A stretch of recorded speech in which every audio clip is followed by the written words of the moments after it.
ஆண்டவரும் மறுமரட்சகரமாக இருக்கிற இயேசு கிறிஸ்துவின் நாமத்தில் உங்கள் யாவருக்கும் அன்பின் வாழ்த்துக்களும் ஸ்தோத்திரங்களை எடுக்கிறேன். இந்த காலை நேரத்தில் இன்னொரு எபிசோடில் உங்களை சந்திப்பதில் மிகுந்த மகிழ்ச்சி. கர்த்தர் நம்மை தொடர்ந்து ஆசீர்வதித்து கொண்டிருக்கிறார். தேவனுடைய வசனத்தில் வாசிக்கிறோம், வாழ்நாளெல்லாம் களி கூர்ந்து மகிழ்ந்திருக்கும்படி கர்த்தர் நம்முடைய வாழ்க்கையை திருப்தியாக்குகிறான்னு சொல்லி வசனங்கள் உண்டு. ஃபாதர் பர்க்மன் சாங்களும் ஒரு பாடல் எழுதியிருக்கிறாங்க. அதனால் தேவனுடைய திட்டங்கள் நம்முடைய வாழ்க்கையில் ஒவ்வொரு நாளும் செயல்படுவதற்கு தேவனுக்கென்று நம்ம விட்டு கொடுக்கணும். நம்முடைய வாழ்க்கையை அவருக்கென்று நம்ம அர்ப்பணிக்கும் போது கர்த்தர் நம்முடைய வாழ்க்கையில் பெரிய காரியங்களையும் அற்புதத்தை செய்கிறார். இயேசு இந்த பூமியில் வாழும்போது அநேகரை விடுவித்தார். அற்புதங்கள் நடந்தது. மரித்தவங்க எழுந்தாங்க. வியாதியிலேருந்து சுகத்தை கொடுத்தார். கரத்தை பிடித்து தூக்கினார். கையினால் தொட்டு சுகப்படுத்தினார். வாயின் வார்த்தையினால் ஆண்டவர் வார்த்தையை அனுப்பி சுகப்படுத்தினார். இயேசுடைய நிழலில் பட்டவங்க சுகமடைந்தாங்க. அவருடைய பாதத்தில் விழுந்தவங்க சுகமடைந்தாங்க.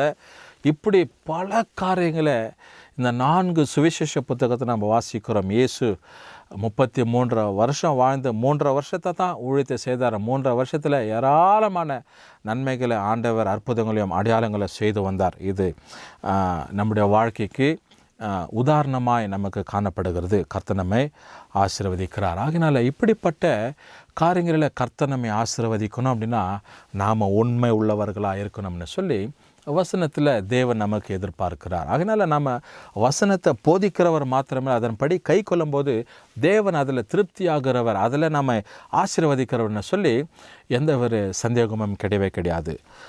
நீதிமொழிகளின் புத்தகம் 28ஆம் அதிகாரம், the book of Proverbs chapter 28, 28ஆம் அதிகாரம் 20வது வசனத்தை நீங்கள் படிக்கப்படும் போது இங்கே சொல்லப்படுகிறது. அந்த முதல் பாகத்தை நான் உங்களுக்கு வாசிக்கிறேன்.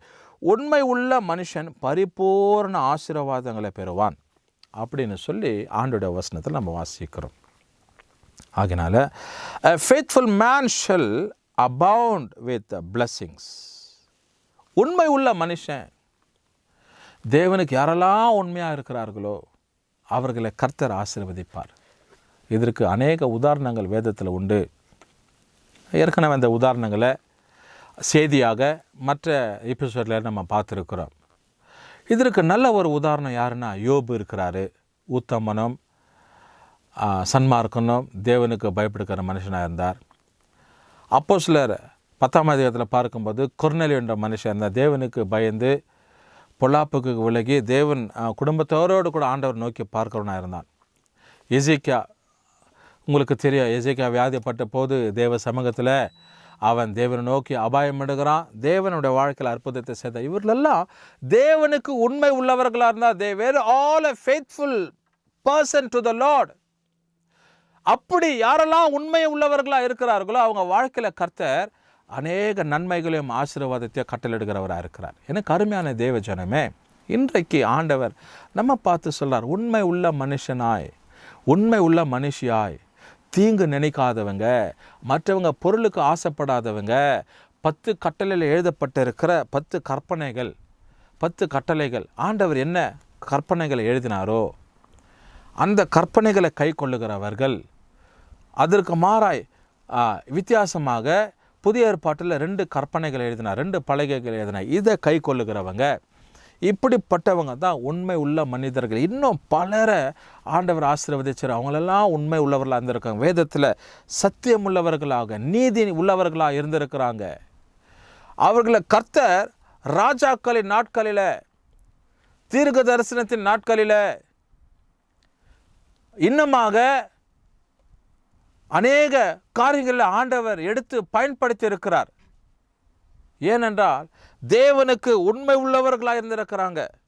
அப்படி உண்மை உள்ள மனுஷர்களுக்கு தான் இந்த ஆசீர்வாதங்கள் பரிபூர்ணப்படும். they will be fulfilled, they will be perfected. அப்படி ஒவ்வொரு காரியத்தை நம்ம பார்க்கிறோம். இந்த காரிய நேரத்தில் இந்த வசனத்தை கவனிக்கிற நம்முடைய வாழ்க்கையில் அப்படி கொஞ்சம் இருதயத்தை தீண்டுறதை போல, கொஞ்சம் நமக்கு சுட்டி காட்டுகிறத போல இருக்கிறது. எத்தனை விதத்தை நம்ம தவறி இருக்கிறோம். in many situations we have failed. நாம் விழுந்திருக்கிறோம், பின்தங்கி இருக்கிறோம், பின்வாங்கி இருக்கிறோம். இப்படிப்பட்டவங்களுக்கு ஆசீர்வாதம் வராது. யார் உண்மை உள்ளவர்களாக இருக்கிற அவங்க காரியத்தை கர்த்தரை வாய்க்க பண்ணவங்க கைட்டு செய்கிற காரியமாக இருக்கட்டும், திருமண வாழ்க்கையாக இருக்கட்டும், வீடு கட்டுக்கிறதோ, வாகனத்தை வாங்குகிறதோ, அவங்க பிஸ்னஸோ எதுவாக இருக்கட்டும், ஆண்டவர் பல விதத்தில் ஆசீர்வதித்து நடத்துகிறவராக இருக்கிறார். இப்படிப்பட்டவங்க தான் உண்மை உள்ளவங்க, ஆசீர்வதிக்கப்பட்டவங்க, தேவனுக்கு முன்பதாக நீதியாக இருந்தவங்க. சிறு பிள்ளைகளாக இருக்கட்டும், வாலிபர்களாக இருக்கட்டும், மூத்தவங்களாக இருக்கட்டும், தேவனுக்கு பயந்து யாரெல்லாம் இருக்கிற அவங்க வாழ்க்கையில் ஆண்டவர் நன்மைக்கு அதுவான காரியங்களை செயல்படுத்துகிற தேவனாக இருக்கிறார். அதனால் வசனம் சொல்லப்படுகிறது, உண்மை உள்ள மனுஷன் பரிபூர்ண ஆசீர்வாதங்களை பெறுவான். இந்த காரியத்தில் how we are, நாம் எப்படி இருக்கிறோம், இந்த வசனத்தை கேட்கிற நீங்கள் எப்படி இருக்கிறீங்க, how you are, how about you? Are you a faithful man? Are you a faithful woman? Or we are the faithful persons? நாம் எப்படி இருக்கிறோம், how we are, நாம் எப்படி இருக்கிறோம். தேவன் நம்ம சுட்டி காட்டுகிறார். The Lord pointed out, the Lord pointing us. தேவன் நமக்கு சுட்டி காட்டுகிறார். தேவனுடைய கரம் நமக்கு நேராக வருகிறது, எப்படி நம்ம இருக்கிறோம் என்பதாக. ஒருவேளை நம்முடைய வாழ்க்கையில் அநேக காரியம் நம்ம தோல்வியாக இருந்திருக்கலாம், எழுந்து போயிருக்கலாம், உண்மை இல்லாமல் இருந்திருக்கலாம். இன்றைக்கி ஒரு தீர்மானத்தை, take a decision from this day. Lord, I commit, Lord, I take a decision from this day. I will be a faithful man. I will be a faithful woman. We will be a faithful persons. We will be a faithful people, Lord God. Make us, create us. எங்களை உருவாக்குங்கப்பா. mold us, Lord. shape us, Lord. எங்களை உருவாக்குங்க, வணைத்து கொள்ளுங்க அப்படின்னு சொல்லி தேவ சமூகத்தில் நம்ம மன்றாடும் போது, நாம் தேவ சமூகத்தில் விட்டு கொடுக்கும்போது, ஒப்பு கொடுக்கும்போது கர்த்தர் நம்ம பல விதத்தில் ஆசீர்வதிக்கிறவர்கள். இப்படித்தான் ஆசீர்வாதங்கள் உண்டாகுமோ தவிர, இப்படித்தான் தேவனுடைய நன்மை நமக்கு பின்பற்றுமோ தவிர, இப்படித்தான் தேவனுடைய தயவு நமக்கு உதவியாக இருக்குமோ தவிர, இது இல்லாதபடி ஒரு நாளும் ஒரு காரியத்தில் நம்ம ஆசீர்வதிக்கப்படவே முடியாது. ஆண்டவர் சமூகத்தில் ஜெபிப்போமா. நல்ல ஆண்டவரே, இந்த காரணத்துக்காக நன்றி. உம்மை துதித்து போற்றி வாழ்த்தி மகிமைப்படுத்துகிறோம்ப்பா. உண்மை உள்ள மனுஷனோ பரிபூர்ண ஆசீர்வாதங்களை பெறுவான்னு சொல்லி நம்முடைய வசனத்தில் வாசித்திருக்கிறோம்ப்பா. அப்படி தவறு இருக்கிற எங்கள் வாழ்க்கையை, பின்மாறி இருக்கிற எங்கள் வாழ்க்கையை, உங்களை விட்டு தூரம் இருக்கிற எங்கள் வாழ்க்கையை, அப்படி கொஞ்சம் பழக்கத்தை ஆண்டவரே கற்றுக்கொண்டு இருக்கிற எங்கள் வாழ்க்கையை மாற்றி ஒரு உண்மையை தந்தருளுவீராக, ஒரு ஆசீர்வாதத்தை தந்தருளுவீராக. ஆண்டவர் இயேசு நாமத்தில் ஜெபிக்கிறோம் நல்ல பிதாவே, ஆமென். கர்த்தர் நம்மை ஆசீர்வதிப்பார்.